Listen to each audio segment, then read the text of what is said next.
Welcome back to the Garza Gaming Channel. Today I'm going to give you 5 tips for playing Nox. Now Nox is one of those very lethal magical assassins I like calling that can be very hard to learn if you're new to Smite. I know when I first started playing Nox, man, I used to get just thrashed in Arena because I really didn't understand her capabilities, right?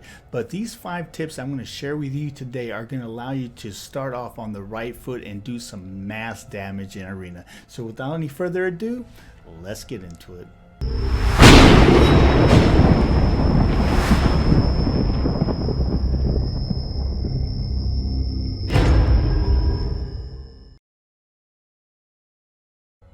Okay, tip number 1 for Nox, and that is always build Nox with heavy cooldown reduction, heavy attack power, and heavy pin. Those are your 3 trifectas that you want for a very effective Nox, right? Because Nox is, I see Nox more as a magical assassin, almost like a Qual, right? More than an actual mage. So it's very crucial that you have her be able to do as much punch power as possible, not just to the squishies, but also to the tanks, right? So you definitely want to build up her penetration, both percentage and flat pin, as well as trying to give her as much attack power as possible, but at the same time with as much cooldown as possible. Now you might not always be able to max out the 40% cooldown reduction, but you always want to at a minimum keep it above at a minimum no lower than 30, and that's what I recommend for Nox, because that's going to allow you to get that 3 up a lot faster to get out of those, you know, those crazy situations, right?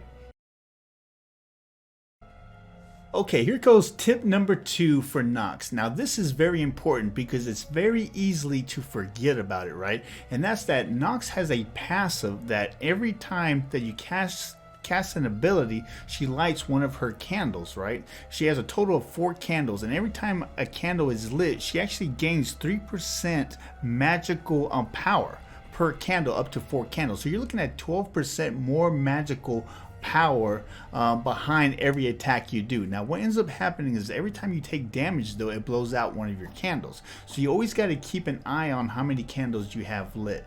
Now so every time that you back to the fountain, there is absolutely no reason why you don't leave the fountain with all 4 of your candles lit. Okay, so again, tip number 2 is always keep an eye on those candles and always ensure that all 4 of those candles are lit. Alright, tip number 3 is definitely learn the capabilities of your number 3 attack, right? Your number 3 attack can be used in so many different ways, both offensively and defensively.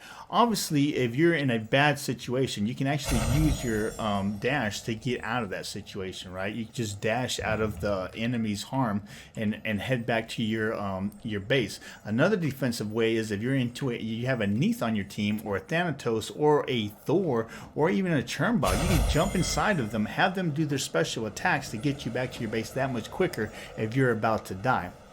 Now the cool thing about that is it can also be used as an offensive type attack, right? Or what I like calling an atomic bomb. I like doing a special sneak attack, especially when I play with my clan members, when I play with a Thanatos, a Churnbog, a Thor, a Cerberus, you know, anything that has a jump in or a special type attack. Nothing's funnier than jumping inside of a Thanatos, having him go and actually drop down on his ult, popping out, dropping my number 2, and then locking somebody down. So they get the full force of the Thanatos.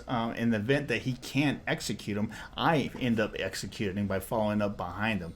It's just a very crazy attack. Or he jumps down, executes, and as I pop down, I cover him just in case there's other enemy in that area, allow me to silence and maybe lock one down, allowing both of us either to finish those whatever enemies in the area off, or allowing us to pop smoke and get out of there before we get killed, right? So it's a, you know, it's a very awesome attack that can be used in so many different ways.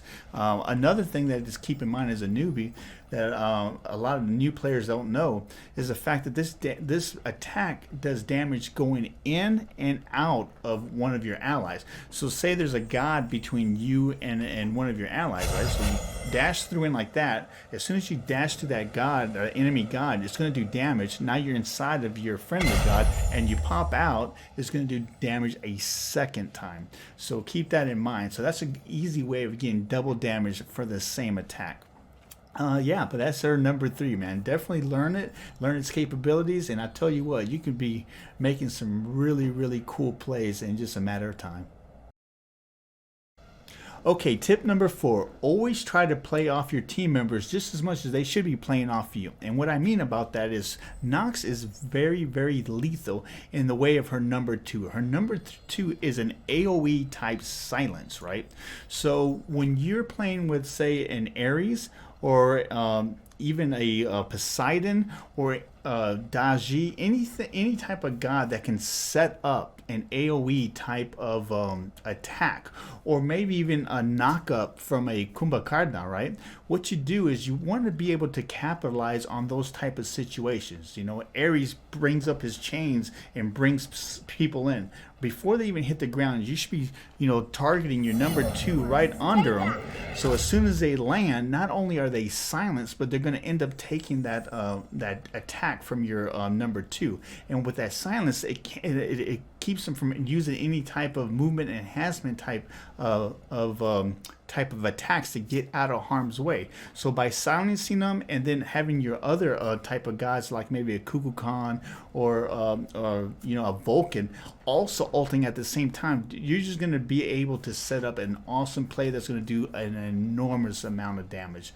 Same thing with the Kumbhakarna, man. He hits somebody up, the person doesn't die. You hit that silence right under him. So when the individual lands, or even a Himdalir, when he yeets somebody, you put that silence on there right before they land. So as soon as they land, they can't use any type of attacks or any type of attacks that will enhance their movement to get out of there, and you just lock them down or just allow your team to just finish them off. I mean, you have to be very strategic with her number 2, because I'm telling you, you can make some awesome plays with it.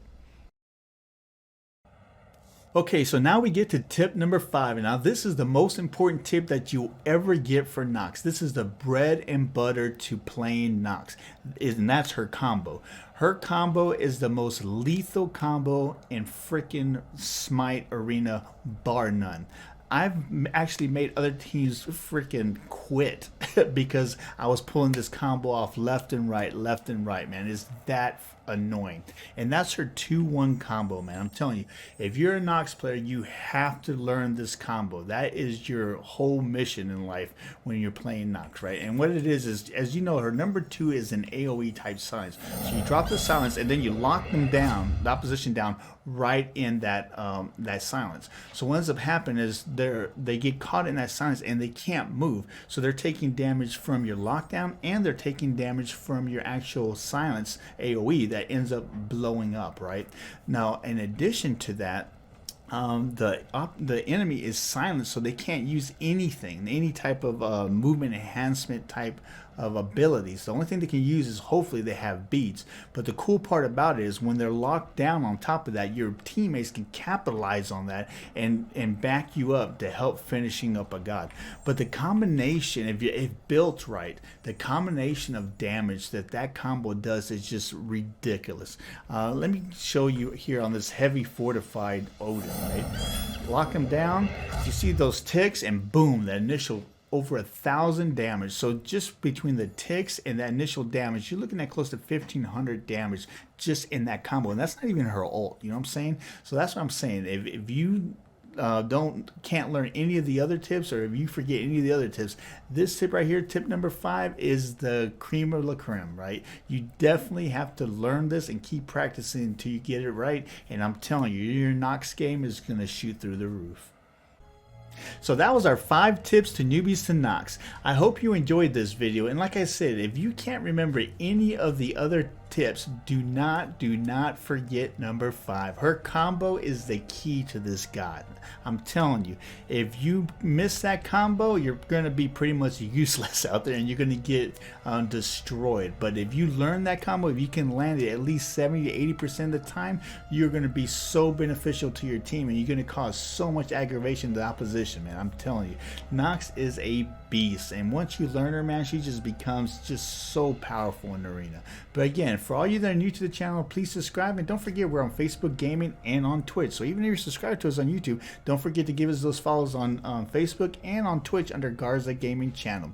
If you enjoy these type of 5 tips for newbies videos, I'm actually going to attempt to do more of these in the future. I've gotten a lot of positive feedback on the first one we did, so hopefully this one helps you to play Nox. I know Nox can be pretty intimidating to new people to Smite, and I'm telling you, these top 5 these 5 tips right here took me a while to learn when I was new to the game. But I'm telling you what, those are some advanced player type tips for you, especially that lockdown. The combo is essential, man. You get that combo down and the rest will come easy with time. But again, for all of you that haven't subscribed, please subscribe. I'm Dark Garza, your OG on the GC.